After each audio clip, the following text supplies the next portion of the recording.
अध्याय 23। तुल्यकालिक मोटर। यह एक मोटर है जो तुल्यकालिक गति से चलते हुए यांत्रिक शक्ति देती है। जब एक डीसी जनरेटर को डीसी मोटर के रूप में इस्तेमाल किया जा सकता है, इसी तरह ऑल्टरनेटर का उपयोग एसी मोटर के रूप में किया जा सकता है और इसकी गति तुल्यकालिक गति के समान होती है। उस समय इसे सिंक्रोनस मोटर के नाम से जाना जाएगा। निर्माण में तुल्यकालिक मोटर ऑल्टरनेटर के समान है। मोटर का स्टेटर 3 फेज वाइंडिंग के साथ घाव है, जो 3 फेज आपूर्ति के साथ आपूर्ति किए जाने पर एक घूर्णन चुंबकीय क्षेत्र उत्पन्न करता है। आइए इन्हें समझें। 1। Synchronous motor. चित्र 1 में एक 2 पोल मोटर दिखाया गया है। 2 ध्रुव एन समकालिक गति से घूम रहे हैं, जैसे दक्षिणावर्त किर्क्शन में रोटर स्थिति के साथ दिखाया गया है। अब यदि रोटर एलडीएनजीडीसी को वहन करता है, तो रोटर एक निश्चित ध्रुव उत्तर और O0 स्थापित करता है, जैसा कि N और S द्वारा चित्र में दर्शाया गया है। इस तत्काल टॉर पोल बिंदु O और B में स्थित हैं। 2 समान स्टेटर और 3 पोल हैं। N रोटर का और N स्टेटर का, और साथ ही S और S एक दूसरे को प्रतिकर्षित करेंगे। रोटर अब घड़ी की विपरीत दिशा में घूमने की प्रवृत्ति रखता है, क्योंकि समान ध्रुव एक दूसरे को प्रतिकर्षित करते हैं। लेकिन आवृत्ति चक्र की आधी अवधि के बाद स्टेटर ध्रुव अपनी स्थिति बदलते हैं, यानी N बिंदु B पर है और S बिंदु A पर, जैसा कि चित्र 16 में दिखाया गया है। परिणाम यह है कि N S और S को आकर्षित करता है, N को आकर्षित करता है और रोटर दक्षिणावर्त दिशा में घूमता है, क्योंकि विपरीत ध्रुव एक दूसरे को आकर्षित करते हैं। इस प्रकार स्टेटर ध्रुवों के निरंतर और तीव्र घूर्णन के साथ रोटर पहले एक दिशा में और फिर विपरीत दिशा में आगे बढ़ने की कोशिश करता है। इसके जड़त्व के कारण रोटर किसी भी दिशा में नहीं घूमता है, जिसके परिणामस्वरूप यह स्थिर रहता है। इसका मतलब है मोटर सेल्फ स्टार्टिंग नहीं है। अब यदि रोटर को किसी बाहरी माध्यम से निकट समकालिक गति से घुमाया जाता है और रोटर के खंभे उत्तेजित होते हैं, तो दोनों का फ्लक्स चुंबकीय रूप से बंद हो जाएगा और रोटर समकालिक गति से घूमता रहेगा। रोटर के सिंक्रोनाइज होने के बाद स्टार्टिंग डिवाइस को हटा दिया जाता है और मोटर स्वचालित रूप से सिंक्रोनस गति से चलेगी। 3 फेज सिंक्रोनस मोटर और उसके मुख्य भागों का निर्माण। 3 फेज सिंक्रोनस मोटर का निर्माण एसी जनरेटर के समान होता है। जिस प्रकार एक डीसी मोटर जनरेटर और मोटर दोनों का काम कर सकती है, उसी तरह एक सिंक्रोनस मोटर भी ऑल्टरनेटर AC जनरेटर और मोटर दोनों का काम कर सकती है। यह एक स्थिर गति से चलता है जो पीसील्स और आवृत्ति पर निर्भर करता है। सिंक्रोनस मोटर के मुख्य भाग नीचे दिए गए हैं। 1.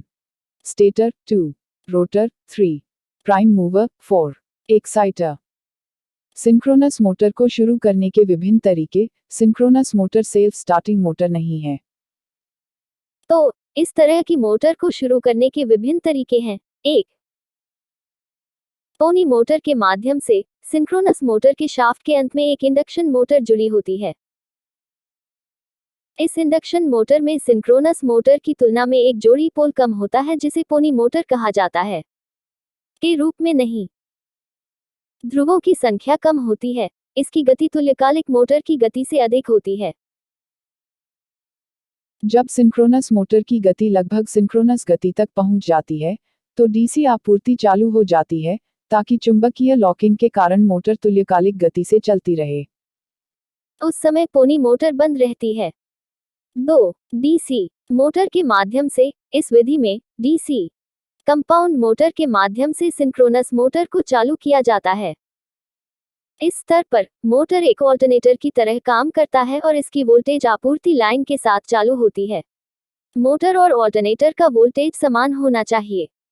इस बीच सिंक्रोनस मोटर की स्टेटर वाइंडिंग को पॉलीफेज सप्लाई द्वारा सक्रिय किया जाता है। अब जब दोनों चुंबकीय क्षेत्र आपस में जुड़ जाते हैं, मोटर समकालिक गति से चलती रहेगी। अब डीसी मोटर बंद है। 3. सेल्फ स्टार्टिंग मेथड, मोटर को दो तरीकों से सेल्फ स्टार्ट किया जाता है। वे हैं डेपर वाइंडिंग के माध्यम से, स्लिपिंग इंडक्शन मोटर एक्शन के माध्यम से, डंपर वाइंडिंग के माध्यम से। इस विधि में रोटर पोल को स्लॉट किया जाता है जिसमें कॉपर बार एम्बेडेड होते हैं जो एक रिंग द्वारा दोनों सिरों पर शॉर्ट सर्किट होते हैं। इस प्रकार की वाइंडिंग को डेपर वाइंडिंग कहा जाता है। जब भी स्टेटर को 3 फेज सप्लाई दी जाती है, स्टेटर में एक घूर्णन चुंबकीय क्षेत्र उत्पन्न होता है। यह चुंबकीय क्षेत्र डेपर वाइंडिंग को जोड़ेगा और उनमें करंट प्रवाहित होगा। अब सिंक्रोनस मोटर गिलहरी केज मोटर के रूप में शुरू होगी। जब रोटर तुल्यकालिक गति के पास होता है, डीसी उत्तेजना चालू हो जाती है। ध्रुवों के दो सेट यानी स्टेटर और रोटर पोल चुंबकीय रूप से इंटरलॉक हो जाते हैं और मोटर सिंक्रोनस गति से चलती है। इस स्थिति में कोई एफ डेपर वाइंडिंग में प्रेरित, यह एक निरंतर गति और उच्च दक्षता वाली मोटर है।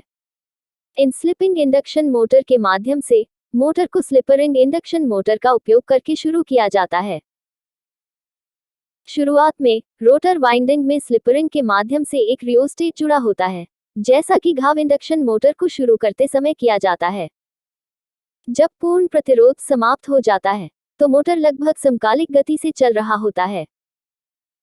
इस गति से स्लिपरिंग कनेक्शन को एक एक्साइटर से डीसी आपूर्ति में बदल दिया जाता है और मोटर सिंक्रोनस गति से चलती रहती है। चित्र 2 एक योजनाबद्ध आरेख दिखाता है इस विधि के लिए कनेक्शन शुरू करने और चलाने के लिए। एन मोटर एम इंसिटर रियोस्टेट शुरू करना अंजीर। 2 स्लिपरिंग मोटर द्वारा सिंक्रोनस मोटर की शुरुआत। इंडक्शन मोटर की तुलना में फायदे और नुकसान। सिंक्रोनस मोटर के फायदे। सिंक्रोनस मोटर के फायदे निम्नलिखित हैं। एक, यह बिना भार से पूर्ण भार तक निरंतर गति देता है। पावर फैक्टर को इच्छानुसार बदला जा सकता है। 3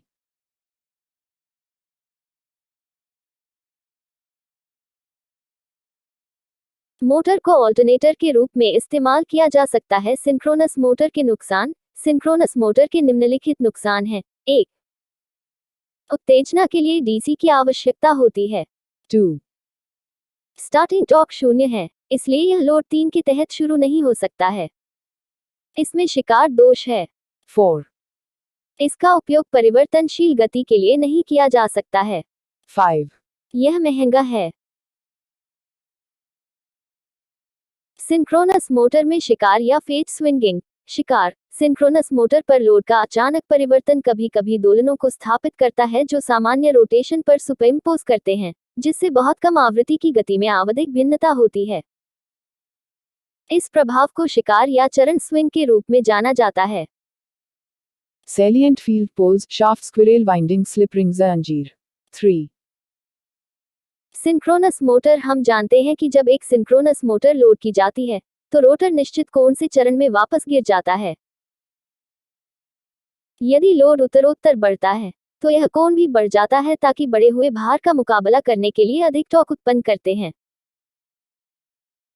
यदि लोड अचानक कम हो जाता है, तो मोटर को तुरंत ऊपर खींच लिया जाता है या नए लोड के अनुरूप कोण के एक नए मान तक उन्नत किया जाता है। रोटर की जड़ता के कारण रोटर यात्रा करता है बहुत दूर और इसलिए फिर से वापस खींच लिया जाता है। इस तरह रोटर लोड की नई स्थिति के अनुरूप संतुलन की स्थिति के बारे में दोलन करना शुरू कर देता है। यदि इन दोलनों को नए लोड में परिवर्तन होने पर सेट किया जाता है और यदि लोड में भिन्नताएं हैं, मोटर के दोलन की अवधि, फिर यांत्रिक अनुनाद स्थापित होते हैं। इन दोलनों का आयाम अंततः इतना महान हो सकता है कि बहुत कम समय में मोटर कदम से बाहर गिर जाए और रुक जाए। शिकार का प्रभाव एलिमी है नेटेड पोल फेस पर नम वाइंडिंग प्रदान करके। जब स्टेटर फील्ड के लिए कोई सापेक्ष गति और रोटर नहीं होती है, तो कोई एफ नहीं होता है। वाइंडिंग में प्रेरित होता है क्योंकि वाइंडिंग का कंडक्टर टाइम ग्रेटर देन बल को नहीं काटता है। जब शिकार होता है, तो घुमावदार बल की मैग्ने लाइनों को काट देता है और एक विरोधी टोक पैदा करता है, जो उसी स्थिति में रोटर को रखता है। Synchronous motor on no load and on load with vector diagram and synchronous motor on no load, vector diagram ग्योरे मोटर को नो लोड पर दिखाता है। इसमें V आपूर्ति वोल्टेज है जो स्थिर रहता है। वोल्टेज प्रेरित वह स्टेटर है जिसे बैक ईएमएफ भी कहा जाता है। यह इस पर निर्भर करता है